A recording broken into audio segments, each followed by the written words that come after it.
You're listening to the Rewilding Earth podcast.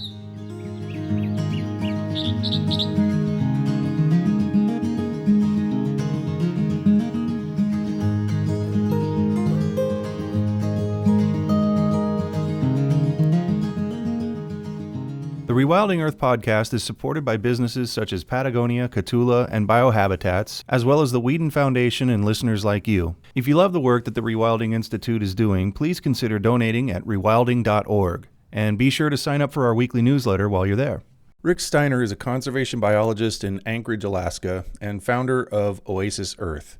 He's been involved in the global conservation movement for over 40 years. From 1980 to 2010, he was a marine conservation professor with the University of Alaska, stationed in the Arctic, Prince William Sound, and Anchorage, specializing in marine conservation, working on the environmental effects of offshore oil, climate change, fisheries, marine mammals, shipping safety, habitat conservation, and conservation policy. After the university and the U.S. government pressured him to refrain from raising concerns about the risks and impacts of offshore oil development in Alaska, he resigned his tenured professorship in protest.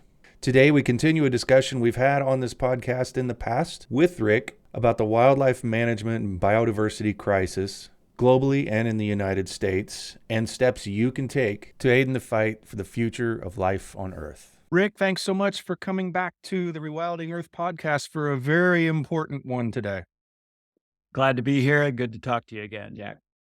What is the crisis with wildlife management on a global scale? What are we looking at around the world? Yeah, that's a fantastic question. And that is key, actually, taking this broad context on the home planet and then understanding what's going on in North America within that context. So globally, nature is unraveling before our eyes. If you connect the science, literally thousands of scientific studies, connect the dots between them, there's a catastrophic rate of species extinctions now and catastrophic wildlife population declines, vertebrate wildlife. We're essentially killing the biosphere. The extinction rate is 50 to 100 species a day. 1,000 times the historic background rate. We've already lost perhaps 1 million species in the last 50 years, and we have another 1 million species on Earth at immediate risk. And of course, this is from overexploitation, habitat loss, climate change, and pollution. Mainly, climate change hasn't been the main driver to date, but it will become such throughout this century. But certainly, habitat loss and overexploitation by humans have been primary drivers of the crisis. The World Wildlife Fund and the London Zoological Society do a Living Planet Index every few years. They've surveyed 32,000 populations within about 5,000 species of vertebrates, amphibians, reptiles, mammals, birds, fish, and estimate that on average, we've lost about 70% of all vertebrates on Earth in the last 50 years. Let me say that again. This is huge. We've lost most vertebrate life on Earth in the last 50 years. That includes large oceanic fish, seabirds, and all sorts of other species. And it's just absolutely remarkable that this is sort of sleepwalking off a cliff. And unfortunately, some people right now is dealing with important weighty issues like how to get tickets to the Taylor Swift concert more easily. So it's like we're on the Titanic, we're taking it on water, we've hit the iceberg. Some people are panicking, the people that know what's going on, and other people sitting around sipping brandies, listening to the string quartet play music. But this is a existential crisis we are in, and we are not acting appropriately to resolve it. There are solutions. We know what they are. We need to be positive and optimistic about this, but we need to get to work. Yeah. I'd imagine the unraveling of the other 30% would be quite an easier job because people are off in other directions looking the other way. For some, I think it's too painful to see and they feel helpless, which is why this episode is really going to focus on actions that can be taken today. I want to be able to have guests say, what do we need to do? How do we solve problems? How can we get involved in a meaningful way where we don't just want to inebriate ourselves with social media, anything that we can? There's nothing wrong with going to a Taylor Swift concert if you're also actively working and feel positive and hopeful that there is a future that doesn't include all of the headlines that you see today. That's Uh, right. We have to prioritize risks and solutions. And we're not doing that very well. People tend, and this is human nature, right? People tend to get distracted into easy things like the Super Bowl halftime show and things like that that are a little more understandable to them than these huge existential crises that we're dealing with or not dealing with. But the important thing is, as you state, there are solutions, and we need in government is the central cog in this wheel. We need federal and state governments here within the United States to get active around the solutions to this. And we know exactly what needs to be done. So some of it, for instance, when the Biden administration came in 2 years ago, they're halfway through their first term. They launched this 30 by 30, 30%. They wanted to protect 30% of lands by 2030, what they call the America the Beautiful initiative. Laudable goals. I think that should be advanced and expanded. It should be 30% of lands and waters by 2025. There's no reason to wait till the end of the decade. And further, unfortunately, here we are halfway through the term and not a lot of substantive conservation has taken place. And so that worries us as well. They need to put the pedal to the metal within the administration. That's why we need people to start advocating this within their congressional representatives and directly to the federal agencies that are charged with implementing that. There are solutions, habitat protection, dialing down overexploitation or hunting and trapping of wildlife and such like that to give these species the best chance possible to make it through the climate change and habitat loss bottleneck of this century. And there's certainly bills that are going to be coming up in this Congress this year that have to do with this. So there's a lot that's going to go on this year that we can get engaged with. Yeah, it's a big year, and I to play any small part in crafting the roadmap for that through having folks like you on who really know what should be done, what could be done. I realize that you are happy that a bill that sounds good on the surface that most people hear and go, "Oh, wow, that's great. That'll be really great." Can you talk about the bill that didn't pass that you were excited that didn't pass yet? Yeah, that was called the Recovering America's Wildlife Act. The acronym is RAWA. And it had some bipartisan support. It almost made it through. And it's to pour another about $1 billion a year from the federal government, the Fish and Wildlife Service, into state wildlife management agencies, ostensibly for wildlife conservation and restoration projects and programs. Sounds good on the surface. However, we've got a bill existing that's been on the books for decades called the Pittman-Robertson Act, by which similar sort of funneling of federal dollars into state fish and game agencies is to be for wildlife conservation and restoration. But unfortunately, a lot of those funds are diverted into things that are cross purposes to the federal goals of sustainable diversity in terrestrial ecosystems. And so here, the federal government, things like predator control. A lot of state game agencies want to do predator control to increase ungulate populations for hunters. And while that on the surface may seem like a legitimate measure to take, it really isn't. Predator control has been proven time and time again to, one, be usually ineffective, secondly, to be not scientifically based, and thirdly, if it is effective, it has the knock-on effect of destabilizing ecosystems, increasing prey populations, and causing overgrazing of prey resource, prey base, food base, and such. And so you can have ungulate population crashes, and we've had that. We've seen that here in Alaska. So we've had this federal funding, annual funding to state wildlife agencies for decades. It has very little public oversight, no real scientific oversight by the U.S. Fish and Wildlife Service.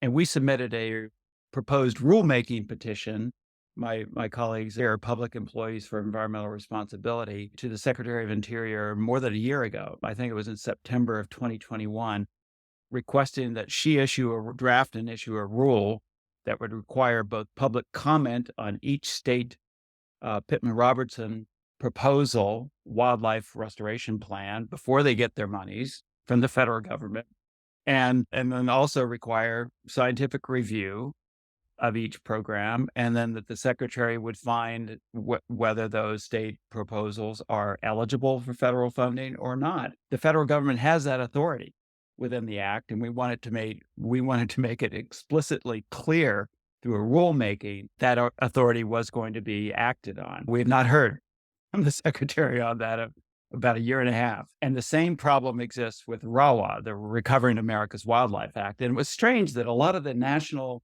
big environmental groups were on board with RAWA passage. And many of them were supporting that. We don't need to name names, but it was surprising to me that they were all supporting it so strongly, just on the conceptual basis that this is putting a lot more money into states to theoretically use for wildlife recovery and restoration but again, the devil is in the details. What happens right now with Pittman Robertson federal funding, say in Alaska, is they use it to support their predator control program to manipulate terrestrial wildlife ecosystems to produce more moose, caribou, and deer, mainly moose and caribou, which destabilizes the ecosystem to eliminate predators, brown bears, black bears, wolves, and such from entire game management units here. And that is contrary to federal goals. And even on federal lands, even on national preserves, National Park Service preserves in Alaska and fish and wildlife refuges, the state has been implementing these kinds of programs. And it's,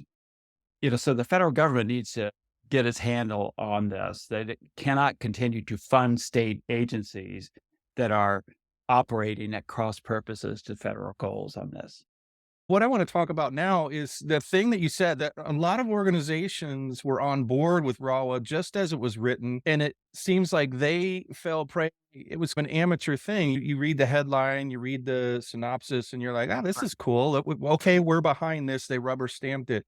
And what I want people to know is that there are people, the closer to the ground that you get, the more truthful and accurate the information is. So I would say, Rick, you're one of the people who's much, much closer to this issue than a World Wildlife Foundation. I'll name names. They don't care. Well, yeah, I think there's people in all these organizations that care, but they got lost in the details of this. And you're right, they're not on the front lines watching what states like Alaska, Montana, Idaho, Wyoming, even Wisconsin, Michigan, Oregon, Washington do with these federal monies. Yeah. If you really parse the details and look at how states are actually using these funds to contravene federal goals of sustainable natural diversity on these terrestrial ecosystems, then there'd be no question that, let's find a way to support these state agencies with certain caveats. And one would be, and this is what we tried to amend RAWA last year, but it was too late. We were unsuccessful at that. But the amendment should be, there should be no use of these federal funds for predator control, any way, shape, or form.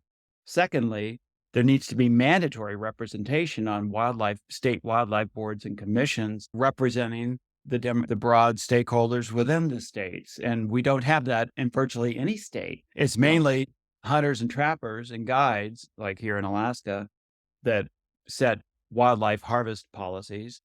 And all the other stakeholders, which is 80% of Alaskans, don't really get a say. And so the feds can exert leverage. They do this with Department of Transportation funds all the time. Say, we're going to give you $1 billion to do X, Y, and Z for your transportation infrastructure, but you must build it in a certain way. You must conduct the projects and put these out in RFP in a certain format.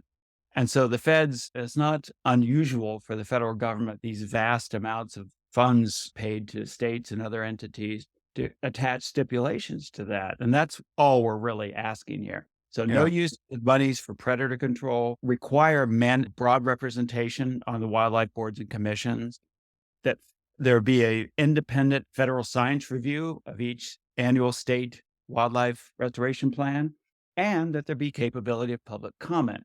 A lot of times, as you just pointed out, the public right on the front lines, like in Alaska or Montana or Wyoming, know more about what the states are doing, the state wildlife agencies are doing, and they need the opportunity to weigh in with comment to the Federal Fish and Wildlife Service before these funds are transferred to the state as a part of the eligibility criteria. So Yeah. We just need the federal government, the Fish and Wildlife Service, to step up to their federal mandate here. So back to those organizations, and I want to underline this because this is where the activism and the involvement and the action from people listening to this really makes a difference. And I want people to picture it because a lot of people haven't been through, like when I was with Greenpeace and stuff, they taught us all about actions and lobbying and where all the power is and what people listen to and, how to get your message through. The biggest organizations have the biggest megaphones. They're the ones that get the attention in DC and on the state level before everyone else, usually.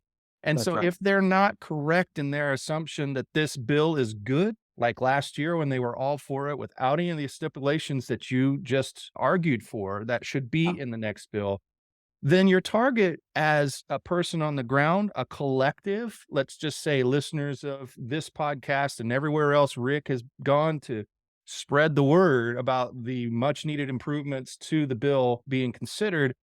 We don't want to move the government right now as much as we want to move the big organizations who are just rubber stamping stuff. Maybe because they don't have a lot of time. It sounds good. We got to move on this. They might be in the middle of another campaign and they just need a little boost from their own. So there's lobbying from within organizations as much as there is for government movement along legislative lines, new bills coming up.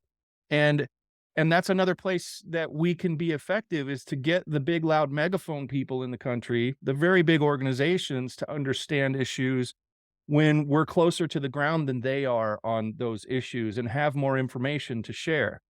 That's a great point. Absolutely great point. And I would encourage any listener to the podcast here, if they're members of these other organizations, to contact them and advocate when RAWA comes back up, and I believe it will early in this Congress, because it almost passed in the last one, to advocate a strong amendment, as we have discussed, no predator control, mandatory broad representation of all stakeholders on state wildlife boards and commission, federal science review of annual state plans, and public comment. Those four components, then $1 billion a year, another $1 billion on top of the existing several $100 million from Robertson that goes to these state wildlife agencies, would have those strong context within which we can be pretty sure those funds are going to be used for wildlife restoration and conservation. Right now, as it is, if it passed the way it was introduced and in the last Congress, we would have no clue as to how those funds would be used. And we know that many of them would be used for contradictory purposes that contravene federal goals. So you're listening to the Rewilding Earth podcast. From humble beginnings to global conservation phenomenon, the rewilding movement continues to grow and thrive amid the greatest ecological challenges our planet has faced in 65 million years. Here's how you can join us and help return balance to nature. First, go to rewilding.org and subscribe to the weekly digest to keep up on the latest rewilding news, interviews, and art. Second, consider donating to support the Rewilding Institute's mission to rewild North America and beyond. And for extra credit, please like, subscribe, and share this podcast to help spread the word. Thanks so much for your support. What if RAWA passes with all of these extra wish list items in it? What would that be like? Initially, what will happen is they'll put out a notice annually, is our vision. The U.S. Fish and Wildlife Service will put out a notice to solicit public comment on each state wildlife management plan, restoration and recovery plan. And then everyone who's concerned about wildlife recovery would have a chance to comment on it, to review it, comment on it. Plus, as I envision it, there would be an independent scientific review, and it could be the National Academy of Sciences sets up a standing committee that would review each state wildlife recovery plan to be funded by RAWA and review its scientific integrity and whether it makes sense scientifically or not, and what the problems may be. And the public would have access to that. And then these funds would flow, and we'd have a pretty good sense that they were going to be used for wildlife conservation and recovery. And these terms, wildlife conservation, they're used here as in rhetorical form by hunters, trappers, and guides in the state of Alaska to mean predator control. We take out all the wolves in a particular 10,000 square mile game management unit in order to boost moose populations. And we've had study after study showing that doesn't work. And it has other problems, some humane issues associated with it. It's pretty gruesome things that people have conducted under that rubric. And I would also mention one big national group that did have concerns about RAWA, the Recovering America's Wildlife Act, in the last Congress, that did not support it as it was written, is the Humane Society of the U.S. They're great folks, and they do have a strong predator protection program within HSUS, and they're very strong on Capitol Hill. But for some reason, all the other groups failed to get on board and or get off the RAWA train and look at the details and recommend an amendment. I think everybody wants a win, right? And so these big groups wanted to win so they could credit themselves with it and raise more funds, whatever.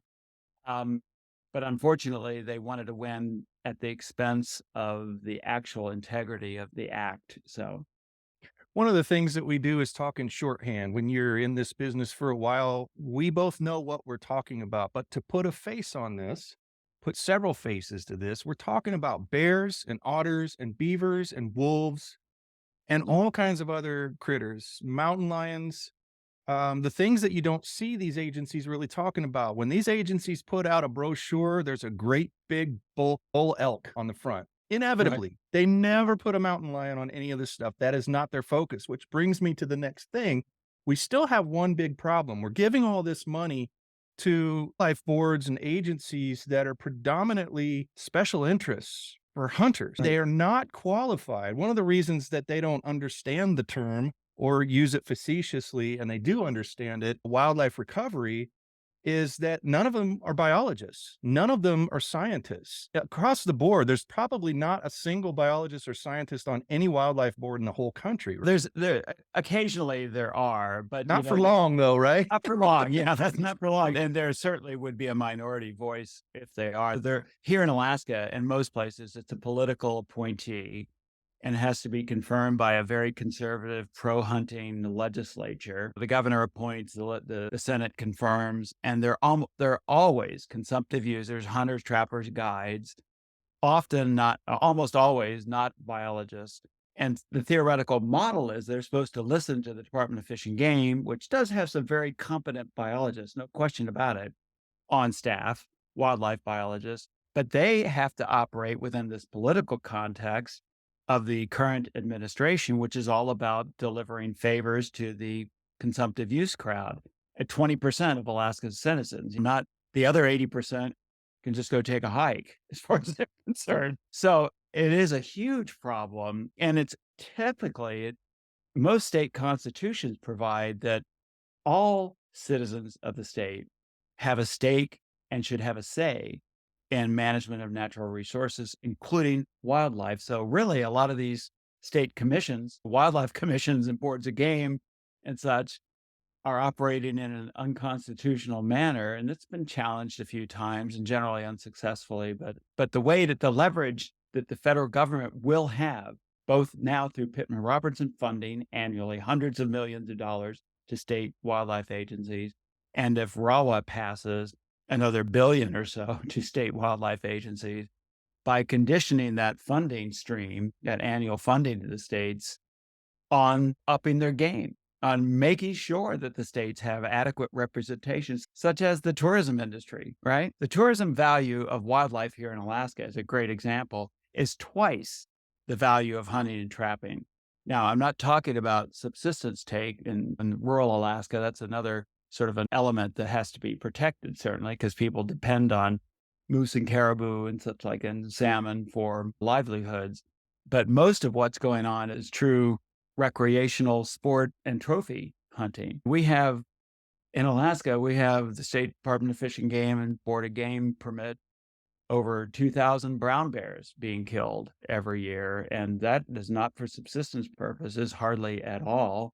Almost all of that is for trophy hunting, and people fly here from all over the world, shoot their big brown bear, and then take the hide and back and mount it over their fireplace. And there's just some peculiar depravity about that to me, a deep insecurity or of psychopathology that needs to get untangled by the psychiatrists and psychologists and sociologists as to what's going on there exactly. But it's not in the interest of these wildlife populations or sustainable wild ecosystems, for sure.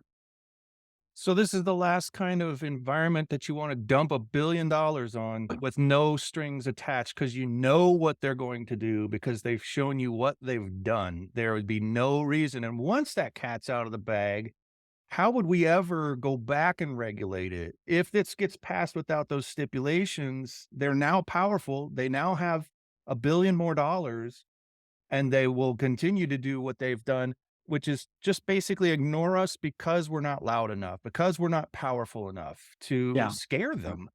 Yeah. So they really just run the show with no challenge whatsoever for the last 40 or 50 years. That's right. It's an absolute disaster, primarily in the Western states. There's this ethic of anti-federal, anti-park service, anti-Department of Interior, and such like that. It's really rampant here in Alaska and in Idaho and Montana and Wyoming and other places as well. And it's ironic because here in Alaska, the first thing we have a natural disaster, and the first thing the state does is stick its hands out for federal dollars, but then tell the federal government to go away, go take a hike when it comes to managing wildlife, even on federal lands, which most lands in Alaska are federal lands, fortunately. It's Dave Foreman's 2-year-old's version of the world, view of the world. And he's like, 2-year-olds are very anti-mom when it comes to discipline, when she's disciplining, but the minute they get hungry, their hands are out. And you just described a 2-year-old, but this is a state full of adults that are acting in the same way. That's a great analogy. There's this sort of infantile insecurity that becomes evident, and how people a lot of the consumptive use wildlife crowd want to have it their way. And these are people that are in their wealth, they're wealthy, they have power, they have privilege, and they've had it this way, as you pointed out, for decades, most of the century. And within this, and they want to keep it that way, they want to maintain that power and privilege. And within that, there's this ancient hatred of predators. And so you have this ethic and this justification for killing wolves and coyotes and mountain lions and brown bears and black bears throughout the nation. And that's the kind of thing, there's a psychological component to that I think needs to be methodically understood. And it hasn't been to date. It's not rational. It's not science-based. Yet this pervades many state wildlife agency policies. So I'm sorry, but this is anachronistic. It's old. It needs to die out. We've had this for way too long here in Alaska and many of the Western states, and it needs to stop. Yeah. I'm reminded of Kim Crumbo. I was on a meeting and I was talking about, and this happened more than once because I forgot, and we all need reminders. You can't just know something and then just not revisit it and remember everything exactly the way you should. And he was always there to remind me that they do their management of the public's wildlife on the public's land. And no matter how much they raise in hunting fees, it's our land. They could never afford with almost unlimited fees. You can't buy 1 million acres of anything. The public owns all of that stuff. The biggest investor in all of the hunting and fishing community is the public of the United States, right? Absolutely, without question. And a lot of the monies that come into Pittman-Robertson, and that was part of the reason RAWA did not pass, is they couldn't really agree on a funding stream where the revenue is going to come from. But the monies that come into Pittman-Robertson are from ammunition sales and outdoor equipment sales, things like that. And that's not just the hunting and trapping crowd. That's outdoor enthusiasts in general, target practice folks and whatever. And the bigger point is wildlife in these other lands are public trusts, are to be managed and as a public trust on behalf of all citizens. And right now they are not being. And people here in Alaska know that. And people in all these other Western states know that. I had a conversation with our former Fish and Game Commissioner about that. I said, this Board of Game is not does not represent most Alaskans. And I said, it's not balanced. He said, they're balanced in each of themselves and individually. And I said, that's ludicrous. That betrays the entire concept of balance and diversity on government commissions and boards. It's going to be hard these guys have the power and the status quo is in their favor right now. And so they will defend it jealously. Certainly they have been. But they know they're wrong. They know they're in the minority and they know they have this privileged power. Heck with it. We're going to shake it out. We're not going to hand the keys to this planet over to this minority. We're just not going to do it. Very, very clearly, like you say, in violation of the public trust. Yeah. And we will take it back. We will get in there and take it back. I think we've also been pretty timid in some areas. No. As groups of people. You as an individual are right in their faces all the time. We have many individuals who are, but as organizations and things, I think everybody's been like, it's locked up. There's nothing we can do. They have all the power. And the thing is, we have all the power. It's really convenient for people like that to have that mythology out there that you are powerless. So don't even try. But the thing is, all you got to do is go up to somebody and snap your fingers and say, actually, you have all the power, and then spell it out for them. Like, how do you do that? How do you wake somebody up from that stupor that they were put in by somebody saying, there's nothing you can do about this. It's always been this way. People just have to, I think, realize the law of the land, both in states and federally, is that we, the people, have the power, as you say, and it's our privilege and it's our responsibility to exercise that power, not just voting for the right people, but that's an important one. We need to have people vote for people that understand and care about this issue of the decline in wildlife populations, the need for sustainability, the need to manage habitat loss, to reduce habitat destruction, to reduce carbon emissions, reduce pollutants, reduce overexploitation and overhunting wildlife populations. We need to elect the right people that get that.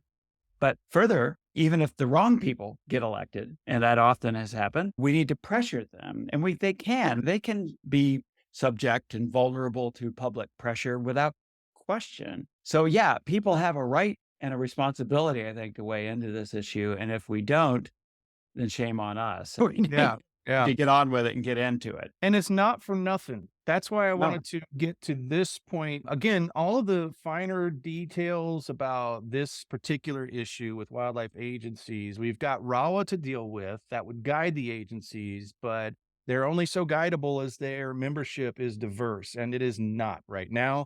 And so we have to deal with two issues today. And you have full instructions at rewilding.org/POD. We'll have all of the details. Rick's going to provide me with all the steps that you can take, and they are worth it. And because I want you to paint a picture of what you think about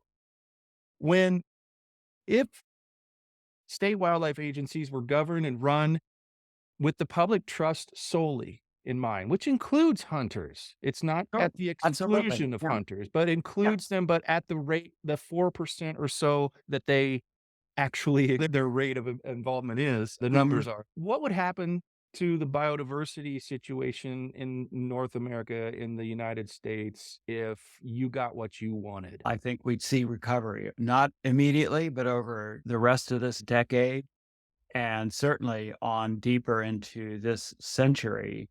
And that's exactly what we need. We need state wildlife agencies to start resonating with the science here. And that's a critical component of this, that they all say they make decisions based on science, but they often do not.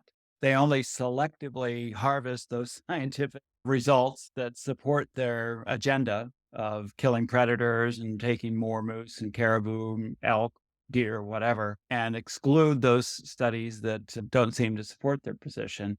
But I am certain that if we have state wildlife agencies within this rubric of independent scientific review in order to receive their federal funds annually, public comment, these stipulations that you cannot use it for predator control. If you want to do predator control, do it on your own. Don't use federal funds for it. And then also that there must be balance on the state wildlife boards and commissions, things such as science represented, a designated seat for science, a designated seat for tourism, these more pronounced values of wildlife management in the nation.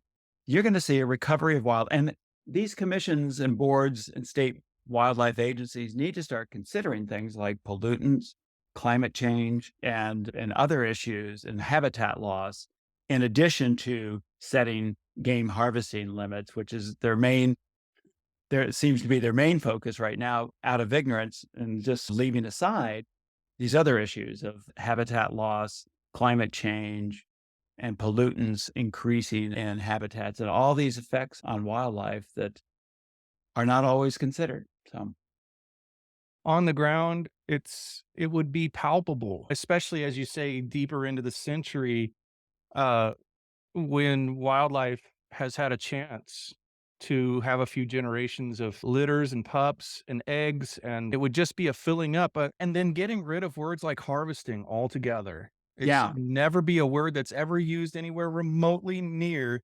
wildlife issue, public wildlife, public trust issues ever again. I'm trying to picture what the big prize is, the grand prize for everyone's participation today and in the future as this goes along. It is a beautiful, wonderful, huge grand prize at the end of this road. We're not talking about, although this is important too, everybody has to work for their favorite local regional spots that are up for wilderness designation, things like that. But this is bigger than that, because it covers that and every other state. It's essentially fighting for the future of life on Earth. If we get it right here in the United States, that provides a really strong model throughout the world, in Africa and Latin America, Asia. And they follow our lead. And they do. And but lacking American leadership on this and the way we manage wildlife right now, the rest of the world says they're not doing anything of value there for conservation. They literally follow our lead. Whatever, if we have good leadership or bad leadership, they're following it. Right. Yeah. You gotta be mindful of that. Let's get good leadership and really double down on fighting for the future of life on Earth, including all these extraordinary wildlife species that we co-evolved with. And we need them not just for food and tourism value and economic value, but just this sense of belonging on a habitable home planet, which we are. We need them for spiritual value and for their own sake, written intrinsic value, just for their own sake. And there'll be instructions at the bottom for how you can take action and be a part of one of the biggest prizes that you can seek in conservation for a hopeful, brighter future. Not just stopping some evil in a line of long evils to stop. This is a proactive, positive thing that everybody can do, anybody can do. And you'll have all the instructions laid out for you in this episode. Rick, thank you so much for taking the time again. This is such an important issue. I know we're going to have you back because we're going to need updates on how RAWA rolls out and other issues that you're working on. Yeah, that sounds great. I appreciate it. And one final comment. This is an exciting time to be alive. Historians 100 years from now will look back at what we choose to do now, what we chose to do now to reset the ship, to right the ship. And so it's an exciting time to be alive. There's a lot of problems and there's a lot of solutions. We just need to get there. Thanks for listening to the Rewilding Earth podcast. We do what we do because of you. This podcast is supported by listeners like you who long to live in a wilder world.